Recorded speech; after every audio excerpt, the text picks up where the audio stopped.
그럼 저는 당연히 서울 수도권에 투자를 하는 게 좋겠다고 이야기를 할 거예요.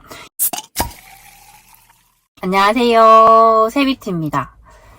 오늘도 잠깐 시간이 나서 이렇게 영상을 찍어 보려고 합니다. 어제 제가 백화점에서 오프라인 강의를 했었어요. 그렇게 강의하고 나서 시간이 남아서 질문을 받았습니다. 그렇게 질문을 해주신 분 얘기 중에서 기억에 남는 얘기가 있어서 이렇게 말씀을 드리려고 합니다. 그분 같은 경우는 20살 때부터 투자를 계속 하셨다고 하더라고요. 공부를 하고 하신 게 아니라 계속 실행 위주로 투자를 하셨고 재개발 물건 같은 것들도 투자를 많이 하셨다고 해요. 그게 잘 된 것도 있는데 나를 힘들게 하는 경우도 있었다고 해요. 그분이 너무 힘드니까 유튜브나 이런 부동산 전문가, 재개발 전문가인 분들에게 상담도 받고 여쭤봤다고 해요. 그런데 그분들이 명쾌하게 답을 못 줬다고 합니다. 그걸 겪고 나서는 어떤 생각이 들었냐면 남에게 의지할 것이 아니라 내가 정말 제대로 재개발에 대해서 공부를 해야겠다는 걸 절실하게 느꼈다고 해요. 그렇게 해서 그분이 재개발 관련 책을 정말 수십 권을 보셨고 정말 누구보다도 그것에 대해서는 전문가가 되셨다고 하더라고요. 그 이야기를 들으면서 저도 많은 생각이 들었어요. 저도 이렇게 부동산에 대해서 알려드리긴 하지만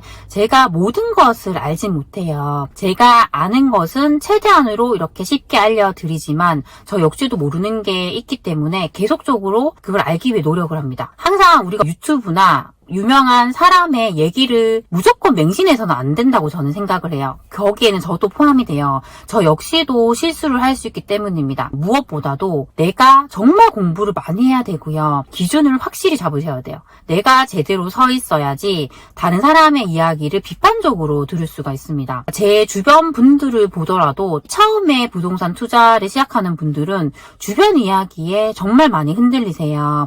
특히나 요즘에는 정책의 변화들이 많이 생기고 있잖아요.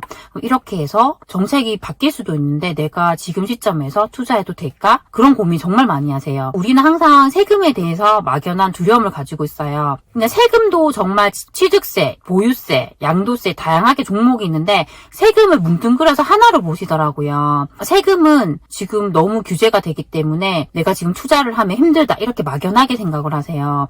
근데 그렇게 걱정을 하는 것보다는 그 시간에 걱정할 시간에 세금 책이라도 하나 더 보시고 세금 관련 채널이라던가 그걸 통해서 공부를 하시는 게 저는 훨씬 좋다고 생각을 해요. 그렇게 해야지 나중에 내가 어느 정도 거기에 대한 지식이 있어야지 이 사람이 하는 말이 정말 맞는지 아닌지를 판별할 수가 있단 말이에요. 요즘에는 정말 어떻게 보면 정보 과잉이잖아요. 유튜브에서도 정말 많은 채널이 있어요. 부동산 분야 하나만 얘기하더라도 많은 얘기가 있잖아요. 어떤 사람은 부동산이 상승한다. 어떤 사람들은 하락한다. 이런 많은 정보를 내가 다 받아들이다 보면 갈피를 못 잡습니다. 마음은 더 힘들어요. 그리고 요즘에는 카톡 같은 데도 단톡방들이 많아요. 그런 걸 켜놓으면 정말 하루 종일 이렇게 알람이 오잖아요. 저도 예전에는 그런 단톡방에 참여를 했는데 지금은 다 끊어버렸거든요. 그렇게 끊은 이유는 제가 그 이야기에 너무 흔들리는 거예요. 그렇게 흔들리니까 마음이 갈피도 안 잡히고 너무 힘들었어요. 저는 최대한으로 그거 다 끊어버리고 내가 정말 제대로 공부를 해서 내 살 길을 내가 찾아야겠다 그런 생각을 많이 했습니다. 그렇게 해서 부동산 책도 정말 많이 봤고 유튜브 채널을 볼 때도 제가 신뢰할 수 있는 분의 채널 몇 가지만 정해서 저는 그렇게 계속 봤던 것 같아요. 그리고 나중에는 그 기준들을 제가 잡아서 제 스스로 지역을 찾고 투자처를 찾으려고 많이 노력을 했습니다. 결국에는 그렇게 해야지 우리가 흔들리지 않고 비판적으로 세상을 바라볼 수 있는 것 같아요. 비단 이게 부동산 분야뿐만 아니라 저는 모든 분야에 우리가 적용이 될 수 있을 것 같아요. 또 사례를 하나 알려드리면 예전에 저희 아이가 아팠던 적이 있어요. 처음에는 제가 병원에 가니까 의사 선생님들도 그 병에 대해서 확실하게 얘기를 못 해주더라고요. 제가 봤을 때는 어떤 의심이 가는 원인이 있었어요. 그런데 병원에서는 그게 아니다라고 얘기를 하더라고요. 만약에 그런 전문가하고 저하고 이렇게 얘기를 하다 보면 당연히 그 권위에 의해서 제가 눌릴 수밖에 없는 거예요. 그때 제가 어떤 걸 느꼈냐면 내가 어떻게든지 우리 아이의 병에 대해서 확실하게 알아야겠다고 생각을 했어요. 그렇게 해서 저는 인터넷을 다 뒤져서 그런 논문을 다 봤고요. 그리고 그 관련된 이제 병에 대한 카페가 있어요. 그 카페에 들어가서 거기에 나오는 정보를 정말 제 것으로 만들려고 계속 노력했어요. 제가 이렇게 그 정보를 파면 팔수록 의사의 말이 진실이 아니라 제가 생각했던 게 더 맞더라고요. 그걸 알게 됐던 것 같아요. 그렇게 해서 제가 나중에 아이 데리고 병원에 이렇게 상담을 갈 때 제가 그 병에 대해서 너무 잘 알고 있으니까 병원의 간호사 선생님께서 저한테 혹시 병원에서 일을 하냐고 얘기를 하시더라고요. 제가 그렇게 될 수 있었던 이유는 절실함이었어요. 왜냐하면 우리 아이의 병에 대해서 내가 정말 확실하게 제대로 알아야지 대처를 할 수가 있잖아요. 그리고 다른 전문가가 하는 말이 정말 진실인지 아닌지를 제가 판별할 수가 있는 거예요. 그래서 저는 정말 그 하나의 병에 대해서 제대로 팔려고 했고 지금은 아이가 건강해졌는데 그 과정에서 정말 제가 많이 힘들었던 것 같아요. 어떤 사람의 말이 맞는지 틀린지를 판별할 수 없기 때문에 저는 되게 힘들었던 것 같아요. 그런데 제가 그것에 대해서 어느 정도 확실히 알게 되면서 그때는 대처할 수 있었고 되게 마음이 편해지더라고요. 더 이상 제가 불안하지 않았습니다. 그래서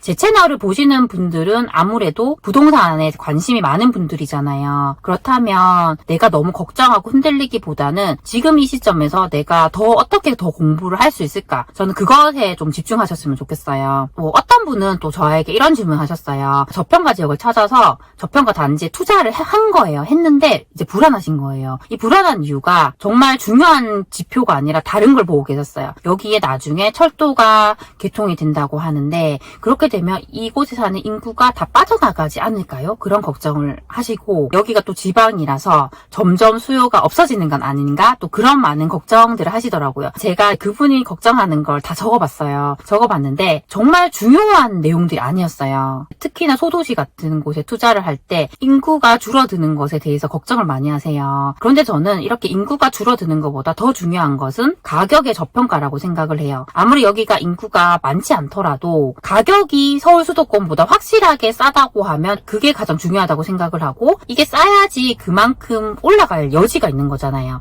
그런데 우리가 서울 수도권이 아무리 좋다고 해도 여기가 너무 많이 올랐어요. 그럼 내가 지금 산다고 했을 때 여기서 얼마나 더 가냐가 가장 중요하거든요. 그런데 그렇게 많이 올라왔다면 여기서 얼마 오르지 못할 확률이 저는 더 많다고 생각을 해요. 그렇기 때문에 지금은 지방의 비규제 지역 그런 소도시들이 충분히 저렴하기 때문에 저는 기회가 있다고 생각을 합니다. 그런데 어떤 분들은 왜 계속 지방만 보냐고도 많이 말씀하세요. 그런데 저는 나중에 또 이게 시기가 바뀌게 되면 지방이 고평가가 되고 서울 수도권이 저평가되는 시기가 분명히 올 수 있어요. 그럼 저는 당연히 서울 수도권에 투자를 하는 게 좋겠다고 이야기를 할 거예요. 이 중요한 기준은 가격의 저평가란 말이에요. 저는 그렇게 좀 단순화시키면 좀 더 명확해진다고 생각을 합니다. 그런데 이렇게 단순화시키고 명확해지기 위해서는 내가 정말 많이 공부를 해서 확실하게 내 기준이 있어야 돼요. 그렇게 해야지 내가 불안하지 않고 제대로 할 수 있다고 생각을 합니다. 오늘은 너무 전문가의 말을 듣지 말고 내가 정말 스스로 많이 공부를 해서 전문가가 되어야 한다. 그것에 대해서 말씀을 드리고 싶었습니다. 오늘 제가 드린 말씀이 조금이라도 우리 구독자분들, 우리 소중한 친구분들에게 도움이 되셨으면 좋겠습니다. 그럼 다음 시간에 만나요. 안녕.